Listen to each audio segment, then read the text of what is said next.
கிறிஸ்துவுக்குள் பிரியமானவர்களே, கர்த்தரும் இரட்சகருமாய் இயேசு கிறிஸ்துவின் ஈடு இனியற்ற நாமத்தினாலே உங்கள் யாவருக்கும் என் அன்பின் வாழ்த்துக்களை தெரிவித்துக் கொள்கிறேன். தேவன் அருளிய அப்பம் பிரேயர் மினிஸ்ட்ரி சேனல் மூலியமாக உங்களோடு சந்திப்பதில் மிகுந்த மகிழ்ச்சிகிறேன். அதிகால வேளையிலே பரிசுத்த வேதாகமத்திலிருந்து நாம் ஒரு பகுதியை தியானிக்கிறோம். உபவாச நாட்களிலே சிலுவை தியானம் விசேஷமாக 40 நாளும் நாம் தியானித்திருக்கிறோம். இந்த நாளிலும் 1 கொரிந்தியர் 5ஆம் அதிகாரம் 7, 8 ஆகிய வசனங்கள். ஆகையால் நீங்கள் புளிப்பில்லாதவர்களாய் இருக்கிறபடியே புதிதாய் பிசைந்த மாவாய் இருக்கும்படிக்கு பழைய புளித்த மாவை புறம்பே கழித்து போடுங்கள். ஏனெனில் நம்முடைய பஸ்காவாகிய கிறிஸ்து நமக்காக பலியிடப்பட்டிருக்கிறாரே. ஹல்லேலூயா.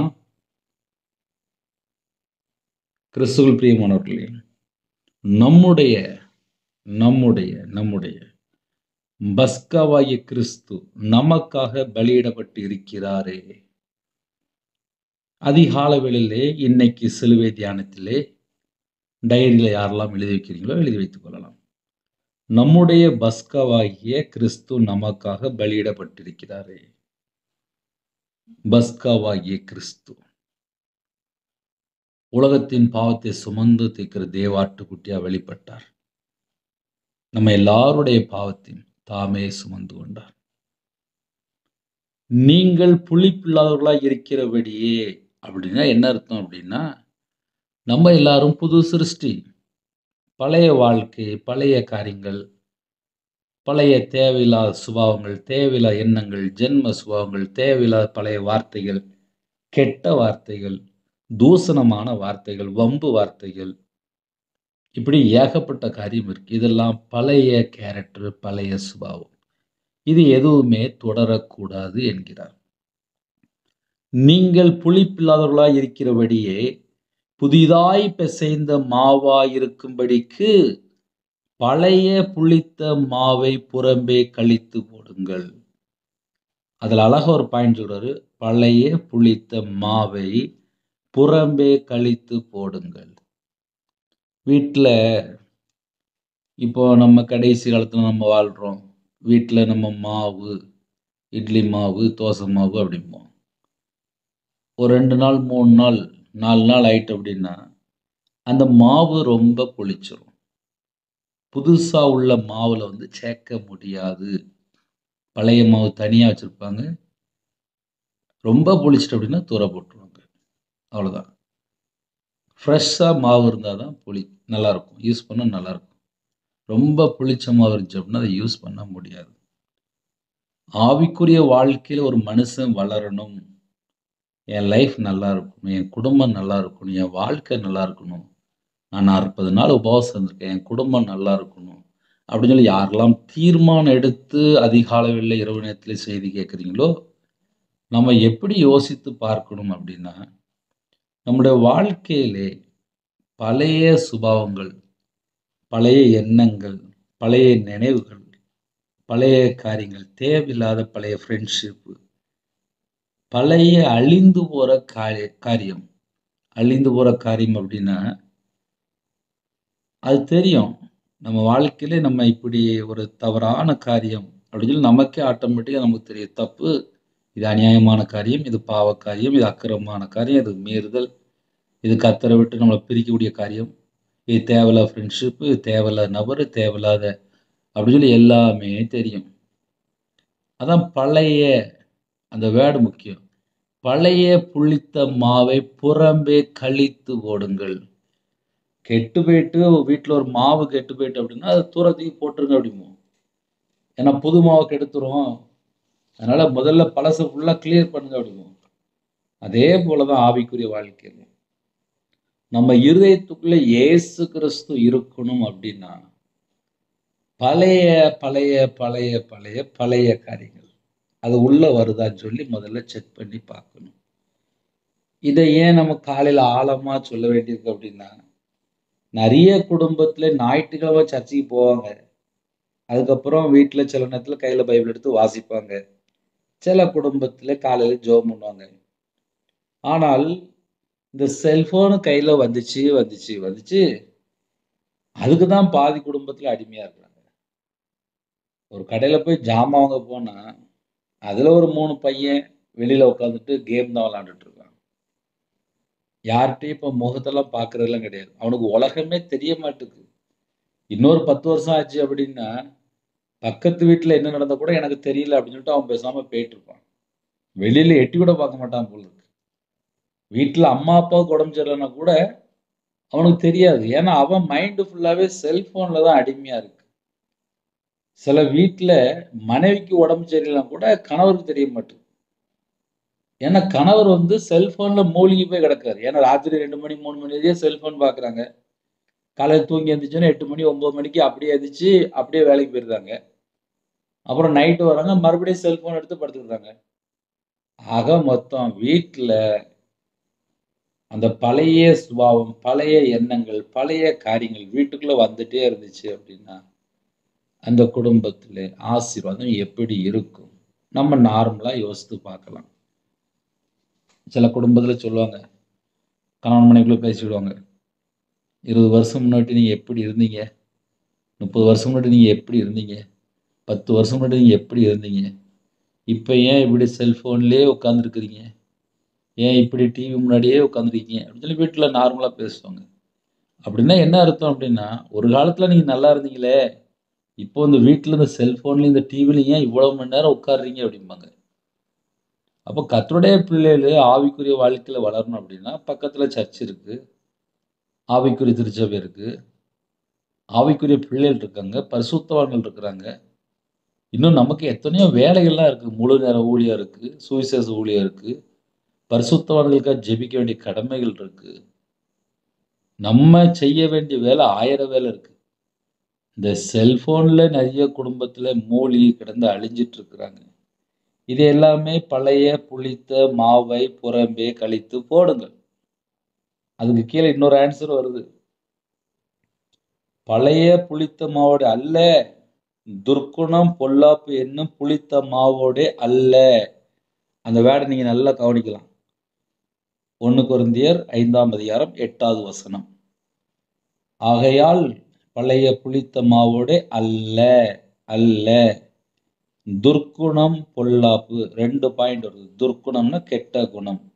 பொல்லாப்பு அப்படின்னா அவன் நல்லதே செய்ய மாட்டான். அவன் பொல்லாப்பு தான் செய்வான். கெட்ட குணம், பொல்லாத கேரக்டர், பொல்லாத சுபாவங்கள், பொல்லாத பழக்கவழக்கங்கள் எல்லாம் உள்ள வந்துரும். என்னும் புளித்த மாவோடும் அல்ல. மறுபடியும் அல்ல அப்படிங்கிறாரு. அத இன்னும் கொஞ்சம் விளக்கமா சொல்றாரு. ஏன்னா நம்ம மக்களுக்கு புரியாது. பழைய புளித்த மாவோடும் அல்ல அப்படின்னா, என்ன புளித்த மாவு அப்படிம்பாங்க. அதோட ஆன்சர் உடனே பக்கத்துல எழுதப்பட்டிருக்கு. துர்க்குணம், பொல்லாப்பு. அப்ப 2 பாயிண்ட் வருது. துர்க்குணம், பொல்லாப்பு என்னும் புளித்த மாவோடும் அல்ல.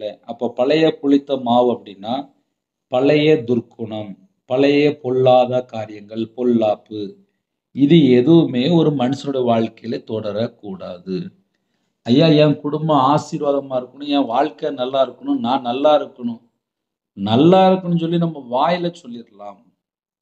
ஆனால் சுபாவம், சிந்தனை, இருதயம் இதெல்லாம் எப்படி இருக்குன்னு சொல்லி பரலோகம் ஸ்கேன் பண்ணி தான் நம்ம குடும்பத்தை ஆசீர்வதிப்பார்.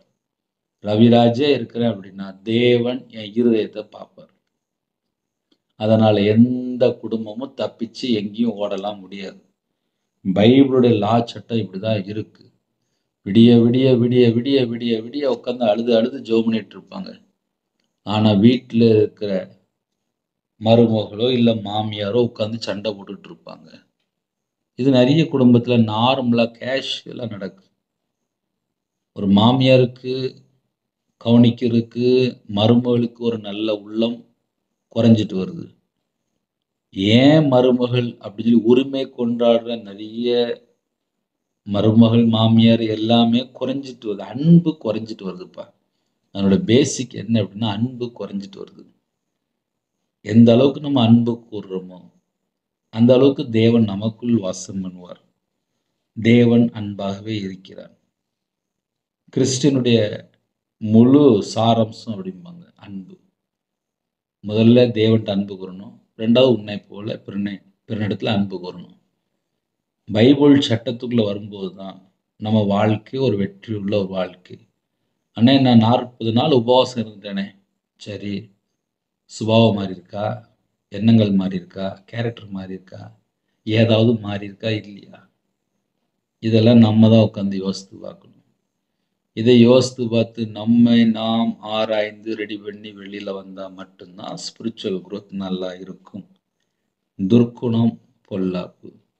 இந்த துர்க்குணம், பொல்லாப்பு நம்ம தான் கண்டுபிடிக்கணும். யாரும் வந்து நமக்கு சொல்லிலாம் கொடுக்க மாட்டாங்க.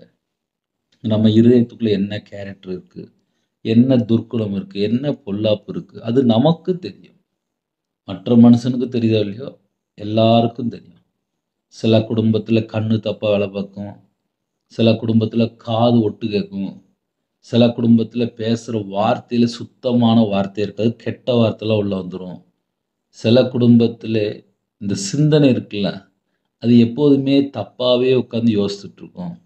சில குடும்பத்தில இருதயத்துக்குள்ளே ஒரு கசப்பு, வெறுப்பு, பகை, எரிச்சல், கோபம் இந்த துர்க்குணத்தெல்லாம் உள்ள வச்சுக்கிட்டு, அவங்க ஸ்தோத்திரம், ஸ்தோத்திரம், ஸ்தோத்திரம், ஸ்தோத்திரம், ஸ்தோத்திரம்னு சொல்லி ஜெபம் பண்ணிட்டே இருப்பாங்க. ஆனா இருதயத்தில என்ன இருக்கு? கசப்பு, வெறுப்பு, பகை. அப்ப எப்படி ஜெபம் பண்ணணும்? என் இருதயத்துக்குள்ளே ஒரு சுத்த இருதயம் தாங்கப்பா. என் இருதயத்துக்குள்ளே தேவையில்லாம எந்த ஒரு பொல்லாத கேரக்டரும் உள்ள வரக்கூடாது.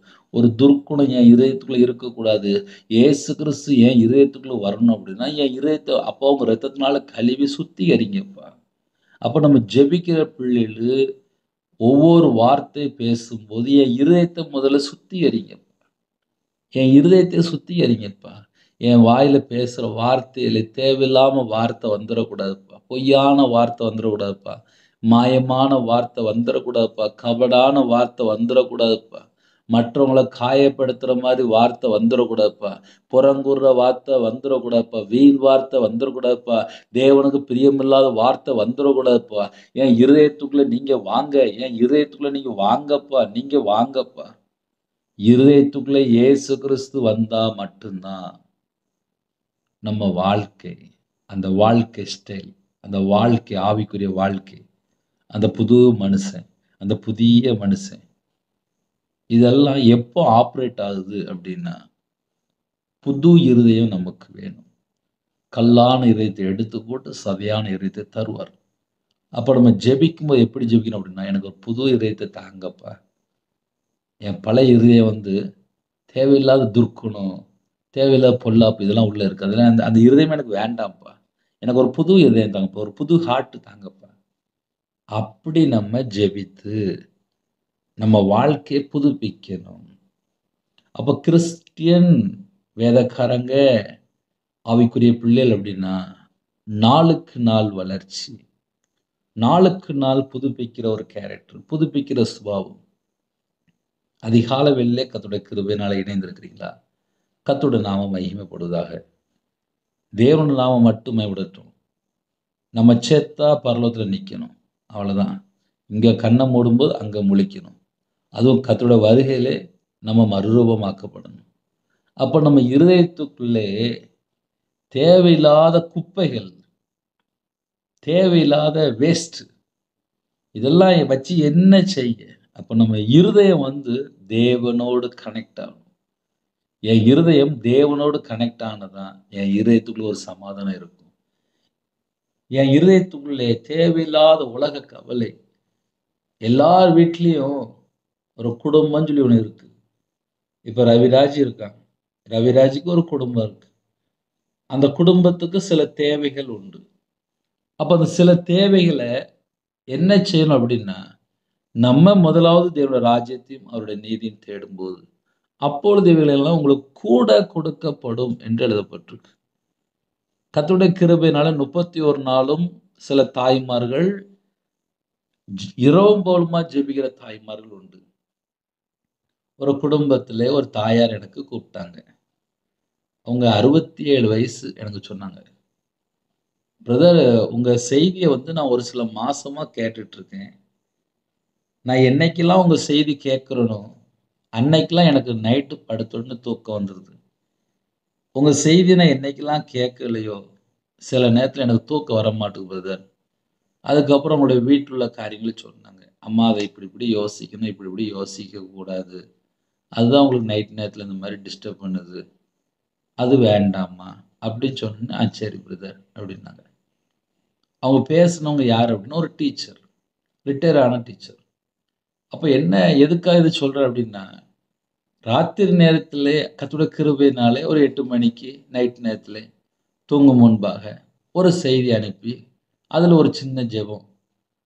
அப்படின்னா என்ன அர்த்தம் அப்படின்னா, நைட்டு தூங்குறதுக்கு முன்பாக ஒரு சத்தியத்தை கேட்டு, ஆமாம் சத்தியம் இப்படி இருக்குது, அப்போ நம்ம வாழ்க்கையில் இப்படி இருந்தால் நல்லா இருக்குமே அப்படி யோசிக்கும் போது ஒரு நல்ல தூக்கம் வந்துடும். இந்த உலகத்தில் உள்ள காரியத்தை யோசிக்கும் போது தான் நம்ம மைண்டு தேவையில்லாமல் யோசிக்கும், நம்ம சிந்தனை தேவையில்லாமல் யோசிக்கும். அப்போ கர்த்தருடைய பிள்ளைகளுக்கு அழகா கர்த்தருடைய கிருபையினாலே தேவன் அருளி அப்போ இரவும் பகலும் அன்னன்னைக்கு ஒரு மன்னா மாதிரி தேவன் எனக்கு என் கூட என்னெல்லாம் பேசுறாரோ அது அப்படியே ஓப்பன் ஸ்டேட்மெண்ட் மாதிரி நம்ம வாழ்க்கையில நம்ம என்ன செய்யணும் அவ்வளவுதான். அதுல உங்களுக்கு நல்லதை பிடித்து கொள்ளுங்கள். துர்க்குணம் பொல்லாப்பு அது பழைய சுபாவம், பழைய கேரக்டர், பழைய வாழ்க்கை, பழைய புளித்த மாவு. அப்போ ஆவிக்குரிய வாழ்க்கையில வளரணும் அப்படின்னா இதெல்லாம் கேன்சல் பண்ணணும். நமக்காக கிறிஸ்து, பஸ்காவாகிய கிறிஸ்து நமக்காக என்று எழுதப்பட்டிருக்கு. நம்முடைய பஸ்காவாகிய கிறிஸ்து நமக்காக பலியிடப்பட்டிருக்கிறாரே. அவர் நமக்காக தானே ஜீவனை கொடுத்தார். எதுக்கு? பழைய செத்த வாழ்க்கையில வாழவா, துர்க்குணத்தோடு வாழவா, பொல்லாத சுபாவத்தோடு வாழவா? கிடையாது. புது சிருஷ்டி, புது லைஃப், புது வாழ்க்கை, புது மேன், புது எல்லாமே புதுசு, எல்லாமே புதுசு. அந்த புதிய மனுஷன் தேவனால் சிருஷ்டிக்கப்பட்ட மனுஷனா இருக்கும். தேவனுடைய கரத்தில் இருக்கும். எவ்வளவு ஆசீர்வாதம். சில குடும்பத்திலே ஹார்ட் அட்டாக் அப்படிம்பாங்க, ஓப்பன் சர்ஜரி அப்படிம்பாங்க, அப்புறம் இல்லைன்னா உள்ள டியூப் வச்சிருக்க அப்படிம்பாங்க. ஹாஸ்பிட்டலில் ஒரு 3 நாள் இல்லை 1 வாரம் தங்கி இருப்பாங்க. எப்படியும் ஒரு 3 லட்சம் இல்லை 4 லட்சம் 5 லட்சம், அது எத்தனை லட்சம்னே தெரியாது, லட்சமா ஹாஸ்பிட்டல் போயிடும். அதுக்கப்புறம் பார்த்தா டாக்டர் என்ன சாப்பிட சொல்றாங்களோ, எத்தனை மணிக்கு மாத்திரை போட சொல்றாங்களோ அத்தனை மணிக்கு மாத்திரை போட்டுருவாங்க. அதுக்கு முன்னாடி பார்த்தா ஒரு 40 வருஷம் 50 வருஷம் வாழ்க்கையில அந்த ஹார்ட்டுக்குன்னு சொல்லி ஒரு மாத்திரையும் போட்டிருக்க மாட்டாங்க, ஒரு பிரஷர்னு சொல்லி மாத்திரையும் போட்டுக்க மாட்டாங்க, சுகர்னு சொல்லி மாத்திரையும் போட்டுக்க மாட்டாங்க. ஆனா டாக்டர் என்னைக்கு சொல்றாரோ உங்களுக்கு இந்த பிரச்சனை வந்துட்டு அப்படின்னு சொல்லி என்னைக்கு சொல்றாரோ அன்னையிலிருந்து இவங்களுடைய வாழ்க்கையிலே என்ன பிரச்சனை? மாத்திரை போடுற ஒரு பிரச்சனைக்குள்ள சிக்கி கொள்றாங்க. இப்போ நமக்கு ஒரு புது ஹார்ட் தராரு, புதிய ஆவியை தராரு. தந்துட்டு என்ன சொல்றாரு அப்படின்னா, இந்த பழைய காரியங்களை உள்ள கொண்டு வராத. இப்ப நமக்கு எது ஸ்பிரிச்சுவல் எது அப்படின்னா, நான் உனக்கு ஒரு புது ஹார்ட் தரேன், நான் உனக்கு ஒரு புதிய ஆவியை தரேன். அப்படிதான் வசனம் எழுதப்பட்டிருக்கு. தேவன் நமக்கு கல்லான இருதயத்தை எடுத்து போட்டு சதையான இருதயத்தை தந்தார், புதிய ஆவியை தந்தார், நல்ல ஆவியை தந்தார் அப்படின்னு சொல்லி போட்டிருக்கு. அப்போ புது சிருஷ்டி அப்படின்னா என்ன செய்யணும் அப்படின்னா, அந்த புது ஹார்ட்டை வாங்கினதுக்கு அப்புறம் என்ன செய்யணும் அப்படின்னா, பழசை கொண்டு போய் உள்ள வச்சிடக்கூடாது. அதனால கர்த்தருடைய பிள்ளைகள் நம்ம கேட்கிற வார்த்தையின்படி துர்க்குணம் பொல்லாப்பு இது எதுவுமே உள்ள கொண்டு போக கூடாது.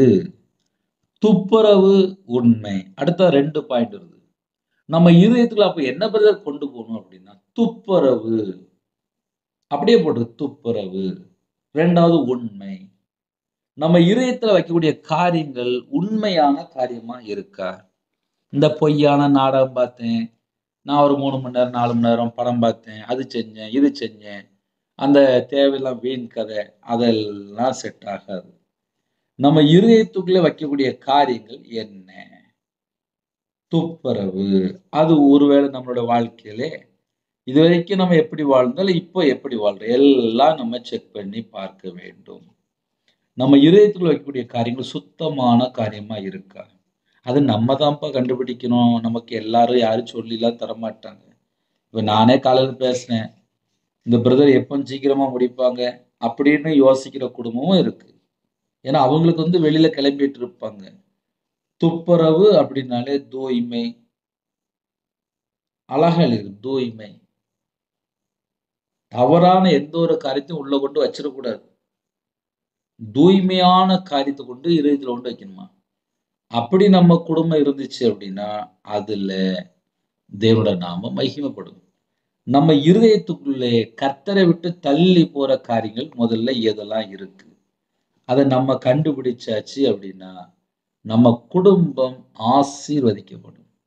இருதயத்துல கொண்டு போய் தூய்மையான காரியத்தை வச்சாச்சு அப்படின்னா, தேவ ஆவியானவர் உங்களோட பேசிட்டு இருப்பாரு. செய்தியில எது ஆழமான வேர்ட் அப்படின்னா, தேவன் உங்க இதயத்துக்குள்ள உலாவணும் அப்படின்னா, அந்த இடம் எப்படி இருக்கணும்? நம்ம அழகா அப்படி யோசித்து பார்க்கலாமே. என் இருதயத்துக்குள்ள இயேசு கிறிஸ்து இருந்தாதான், என் வாழ்க்கையில எல்லாமே நான் எடுக்கிற எல்லா முடிவுகளுமே ஆசீர்வாதமா இருக்கும். காரணம் என்ன? என் இதயத்துக்குள்ள இயேசு கிறிஸ்து இருக்கிறார். அதே போல உங்க வாழ்க்கையில இயேசு கிறிஸ்து இருந்தா மட்டும்தான், நம்ம இந்த உலகத்தை ஜெயிக்கிற ஒரு பிள்ளையா இருக்க முடியும். ஏன்னா உலகத்துக்குள்ள நிறைய பொல்லாத காரியம் தான் இருக்கு. நம்ம நல்லா வாழணும்னு நினைச்சா கூட 2 தேவையில்லாத பிரச்சனைக்குள்ள போய் சில குடும்பத்துல போய் சிக்கி கொள்றாங்க. என்ன நடக்கும் அப்படின்னா, கூட இருக்கிற நபர் யாரு? அது எல்லாமே நம்மள இன்ஃபெக்ஷன் ஆக்கும். சில குடும்பத்துல என் ஃப்ரெண்ட் அப்படி, அதனால எனக்கு இந்த கேரக்டர் வந்துட்டு அப்படிம்பாங்க. அப்ப நம்ம கூட யார் இருக்கிறாங்களோ அத வச்சு தான் நம்மளுடைய வாழ்க்கை. தூய்மையான வாழ்க்கை வாழணும் அப்படின்னா, நம்ம கூட இருக்கிற ஃப்ரெண்டோ தேவையில்லாம யாரா இருந்தா கழிக்கணும். தூய்மையா வாழணும், பரிசுத்தமா வாழணும் அப்படின்னா, அசுத்தமான ஒரு ஃப்ரெண்ட் இருக்கக்கூடாது. அருவருப்பான ஒரு ஃப்ரெண்ட் இருக்கக்கூடாது. துன்மார்க்கமான ஒரு ஃப்ரெண்ட் இருக்கக்கூடாது. தவறா வாழ்ற ஒரு ஃப்ரெண்ட் நமக்கு தேவையில்ல. நம்ம இருதயத்துக்குள்ள தவறான எந்த ஒரு காரியமும் உள்ள போகக்கூடாது. 2வது உண்மை. இன்னைக்கு நிறைய குடும்பத்துல வாயை தொறந்தாலே உண்மை இல்லப்பா. ஆமா. அம்மா அப்பாட்ட உண்மை பேசுறது இல்ல. மனைவிட்ட உண்மை பேசுறது இல்ல. புருஷன்ட்ட உண்மை பேசுறது இல்ல.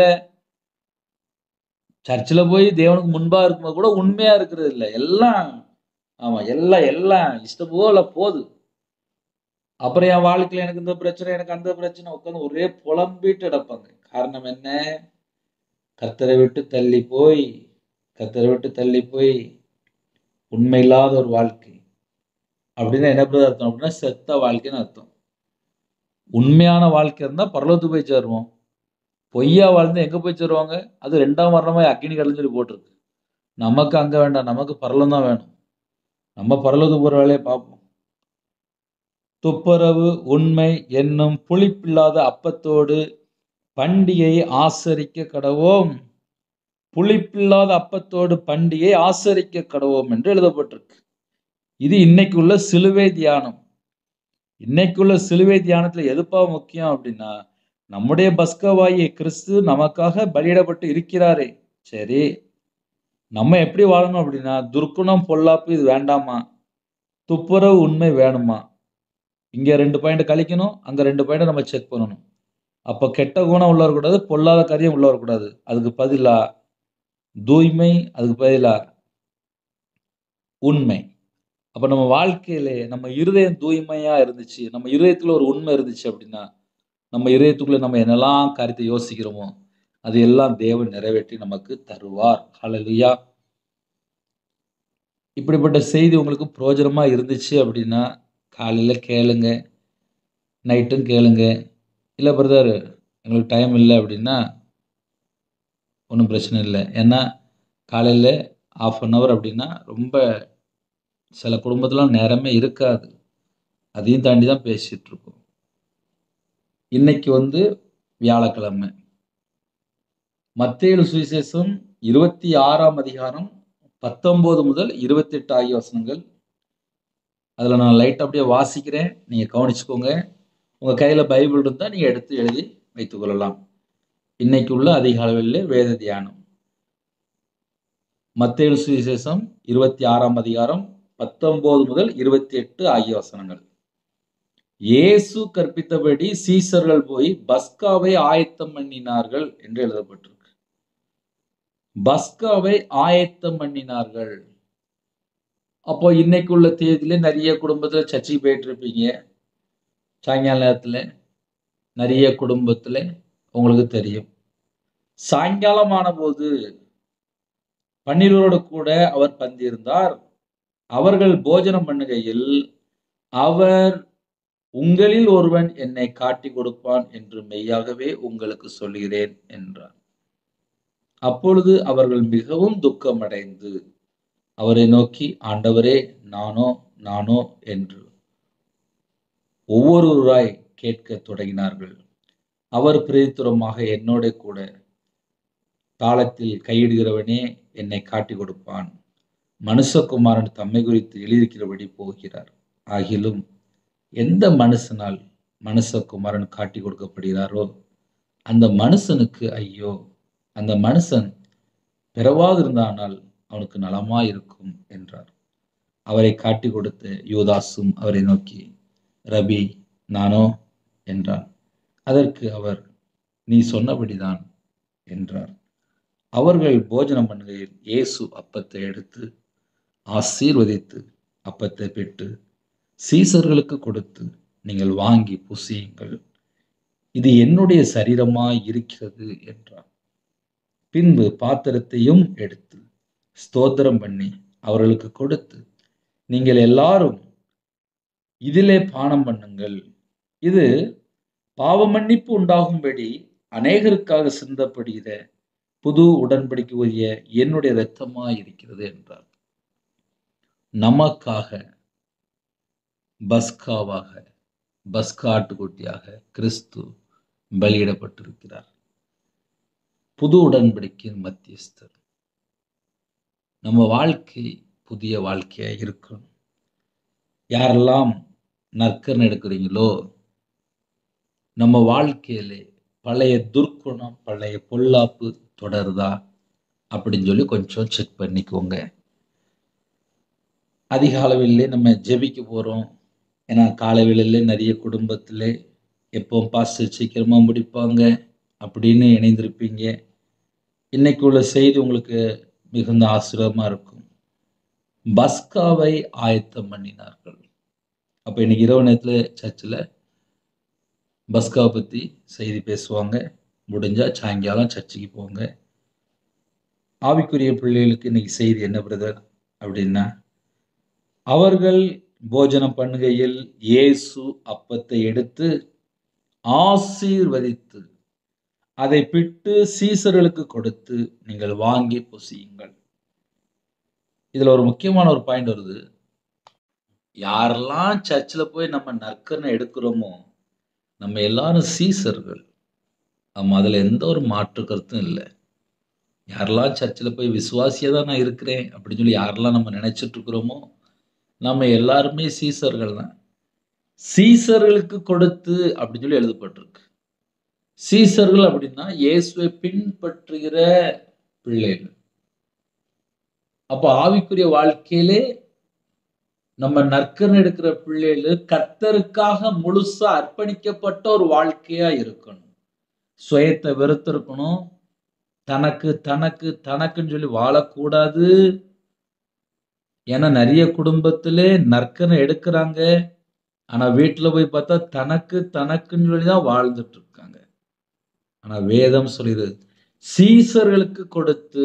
அந்த வேர்ட்லாம் ரொம்ப முக்கியம். நம்ம நற்கரணை எடுக்கிறோம். நற்கரணை எடுக்கக்கூடிய பிள்ளைகள் முதல்ல சீசர்ன்னு சொல்லி நம்ம நினைவுல வரணும். இயேசு அப்பத்தை எடுத்து ஆசீர்வதித்து அதை பெற்று சீசர்களுக்கு கொடுத்து அப்படின்னு சொல்லி போட்டிருக்கு. அப்ப இன்னைக்கு யாரெல்லாம் சர்ச்சுக்கு போய் நீங்க நற்கரணை எடுக்கிறீங்களோ நம்ம எல்லாரும் முதல்ல சீசர்கள். சீசர்கள் அப்படின்னா இயேசு கிறிஸ்துவை பின்பற்றுகிற பிள்ளைகள், அவருக்காக வாழ்ற ஜனங்கள், அவருடைய கற்பனையை கைக்கொள்கிற ஜனங்கள், அவருடைய கட்டளைக்கு கீழ்ப்படுகிற ஜனங்கள். புறப்பட்டு போ அப்படின்னா புறப்பட்டு போயிருவாங்க. அவங்கதான் சீசர்கள். சீசர்களுக்கு முக்கியமான வேலை என்ன? பரலோகத்துக்கு ஜனங்களை ஆயத்தப்படுத்தணும். நற்கரணை எடுத்தா மட்டும் பத்தாது, சர்ச்சுக்கு போனா மட்டும் பத்தாது, இயேசு கிறிஸ்துவை விசுவாசித்தா மட்டும் பத்தாது, அவருக்காக வேலை செய்யற பிள்ளைகளா மாறணும். அதுதான் இன்னைக்கு உள்ள ஒரு ஆழமான கருத்து. ஏன்னா 30 வருஷமா நான் சர்ச்சுக்கு போறேன். சர்ச்சுக்கு போறேன், சர்ச்சுக்கு போறேன், சர்ச்சுக்கு போறேன். சரி என்ன செஞ்சீங்க? ஒண்ணும் செய்யல. 30 வருஷமா சர்ச்சுக்கு போறேன். 40 வருஷமா சர்ச்சுக்கு போறேன். ஒரு தடவ பைபிள் வாசித்து முடிக்க மாட்டாங்க. ஆனா ஞாயிற்றுக்கிழமை கரெக்ட்டா அந்த பெஞ்சுல போய் உட்கார்ந்துக்கிடுவாங்க. இத ஏன் காலைல சொல்றேன் அப்டின்னா, எவ்வளவுதான் பத்தாது, பத்தாது. சீசர் அப்டின்னாலே தன்னைத்தான் வெறுத்து, இன்னைக்கு நெறைய குடும்பத்துல வெறுக்காம இருக்கிறாங்கப்பா. அது ஒரு பெரிய பிரச்சனையா இருக்கு. ஏன்னா கடைசி காலத்துல வாழ்றோம். இயேசுவுக்காக நம்ம வாழ்றோம் அப்டின்னா, நம்முடைய வாழ்க்கையில தேவையில்லாத சில காரியங்கள் தொடராது. இப்ப என்னுடைய வாழ்க்கையில நான் கையில பைபிள் எடுத்து வாசிச்சதுக்கு அப்புறம் தெரியுது. இவ்வளோ காரியம் இருக்கு ஆவிக்குரிய வாழ்க்கையில. நானும் ஒவ்வொரு நாளும் கற்றுக்கொண்டு தான் இருக்கிறேன். ஏன்னா நம்ம மெசேஜ் பேசுறோம்.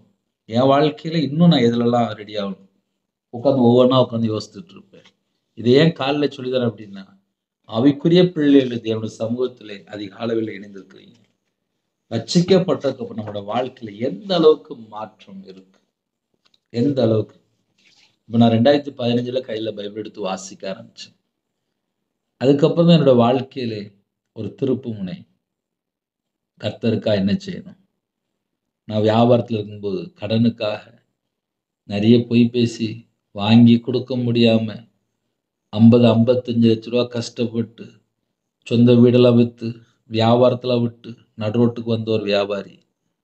ஆனால் கையில பைபிள் எடுத்து வாசிக்கும்போது கண்டுபிடிச்சேன்.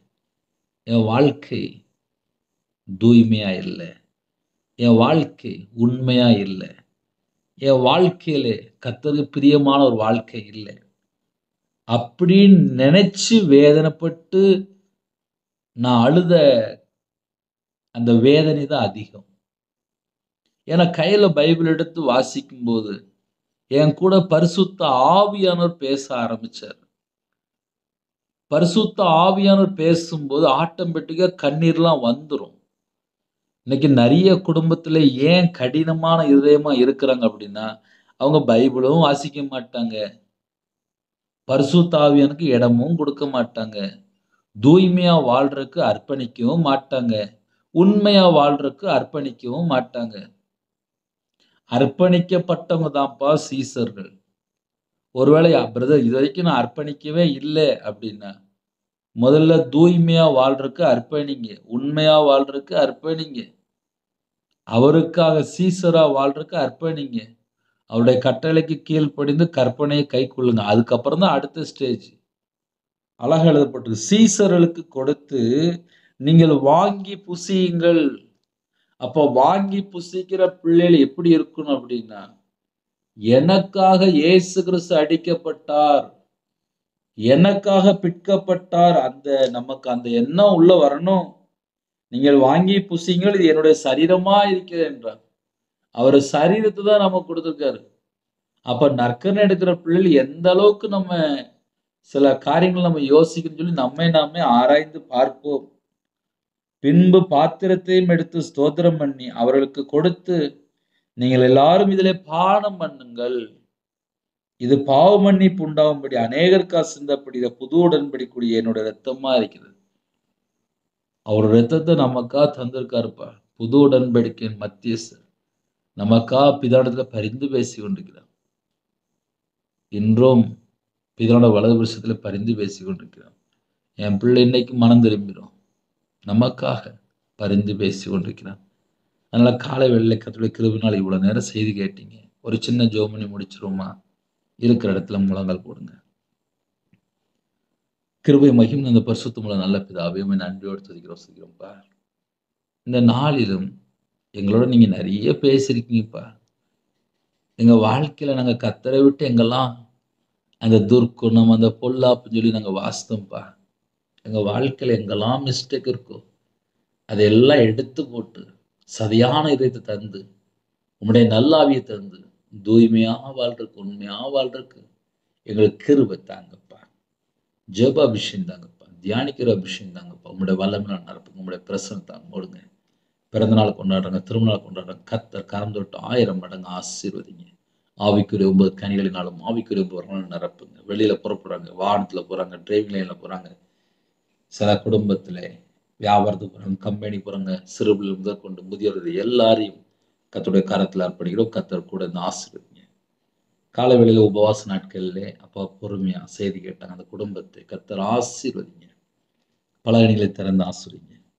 வெளிநாட்டில் இருக்காங்கப்பா, அந்த குடும்பத்துக்கு சகலவிதமான பாதுகாப்பு தாங்க.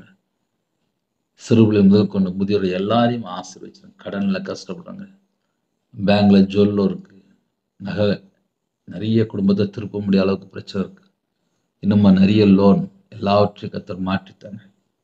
உங்க கரத்தில் அர்ப்பணிக்கிறோம். என் நாமத்தின் நிமித்தம் எதை கேட்டாலும் என்று சொன்னீங்க. நாங்க என்ன செய்யணும் கற்றுத்தாங்கப்பா. உங்க கரத்தில் அர்ப்பணிக்கிறோம்ப்பா. குறைகள் குற்றங்களை மன்னிச்சிருங்கப்பா, மன்னிச்சிருங்கப்பா. உங்க பிள்ளைகளே கர்த்தர் ஆசீர்வதிங்க. பரிபூர்ணமா ஆசீர்வதிங்கப்பா, பரிபூர்ணமா ஆசீர்வதிங்கப்பா. என் நாமத்தின் நிமித்தம் எதை கேட்டாலும் என்று சொன்னீங்கப்பா. இயேசு கிறிஸ்து நாமத்தினாலே கேட்கிறோம்ப்பா. ஒவ்வொரு குடும்பத்தையும் ஆசீர்வதிங்க. பிதா குமாரன் பரிசுத்த நாமத்தினால முத்திரை போட்டு ஆசீர்வதிங்க. நிறைய குடும்பத்தில் இதயத்துக்குள்ள வேதனை, அந்த வேதனையெல்லாம் நீக்கிருங்கப்பா. ஒவ்வொரு குடும்பத்தையும் கர்த்தர் ஆசீர்வதிங்கப்பா, கர்த்தர் ஆசீர்வதிங்கப்பா, கர்த்தர் ஆசீர்வதிங்கப்பா. பலவீனத்தோடு இருக்காங்க, படுத்த படுக்கலங்க, உம்முடைய தழும்புல கரத்தினால் தொட்டு சுகமாக்கித்தாங்கப்பா, பரிபூர்ணமான சுகமாக்கித்தாங்கப்பா. தேவன் அருளியப்ப மனுஷன் மூலியமா இணைந்திருக்க எல்லா குடும்பத்தையும் கர்த்தர் ஆசீர்வதிச்சிருங்க. உபவாச நாட்கள் ஆசீர்வதிச்சிருங்க. பல்லுகி பெருகணும். ஆசீர்வதிங்க, ஆசீர்வதிங்கப்பா, ஆசீர்வதிங்க. யாரெல்லாம் உபவாசத்தோடு இருந்தாங்களோ அவங்களுடைய மன விருப்பத்தை கர்த்தர் நிறைவேற்றித்தாங்கப்பா. என் நாமத்து நிமித்தம் எதை கேட்டாலும் என்று சொன்னீங்கப்பா.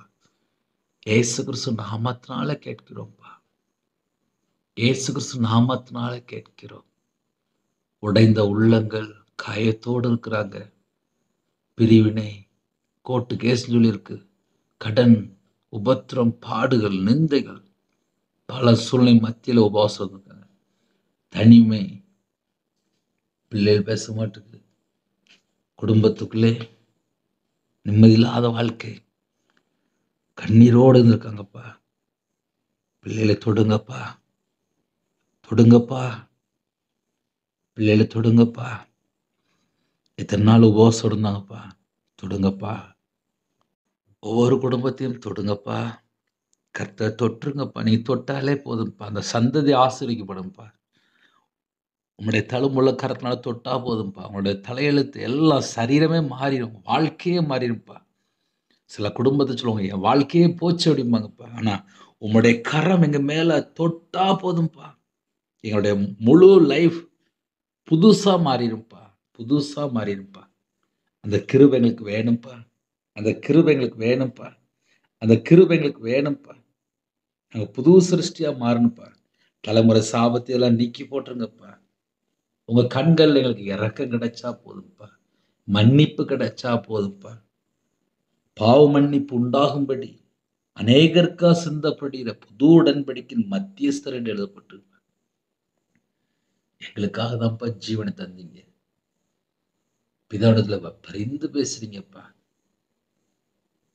உங்க சமூகத்துல ஒவ்வொரு குடும்பத்தையும் அர்ப்பணிக்கிறோம். கர்த்தர் கூட இருங்க அப்பா. உபவாச நாட்கள்ல அவங்களுக்கு என்ன தேவை இருக்கோ எல்லாம் தந்து பூரணமா ஆசிரியங்க. உங்க நாம மகிமைப்படட்டும். உம்முடைய ஜீவனுக்கு அர்ப்பணிக்கிறோம். துதிகன மகிமை எல்லாம் ஒருக்கே செலுத்துகிறோம். இயேசு கிறிஸ்துவின் பிதாவே, ஆமென். தேவனுக்கே மகிமையுண்டதாக. கர்த்தர் தாமே உங்களை உங்கள் குடும்பத்தில் சகல காலத்திலும் சம்பூர்ணமா திருப்தியா கர்த்தர் கூட ஆசீர்வதிப்பாராக. ஆமென். கர்த்தராகிய இயேசு கிறிஸ்துவின் கிருபையும் பிதாவாகிய அன்பும் பரிசுத்தனுடைய ஐக்கியம் இப்பொழுதும் எப்பொழுது சதா காலங்களிலும் நம்மளோடு கொடுப்பதாக. ஆமென். கிறிஸ்துவுக்குள் பிரியமானவர்களே, பிள்ளைகள் எக்ஸாம் போயிட்டுருக்கு, கர்த்தர் கூட இருப்பார். கர்த்தர் துணையாக போயிட்டுருப்பார். கர்த்தர் கூட இருந்து ஆசீர்வதிப்பார். 9363064181 நம்பர் உண்டால் நாங்கள் உங்களுக்காக குடும்பத்தில் ஜெபிப்போம். எங்களுடைய ஊழியக்காரத்துடன் ஜெபித்தவர்கள் தொடர்ந்து இணைந்திருங்கள். கர்த்தர் ஆசீர்வதிப்பார். God bless you.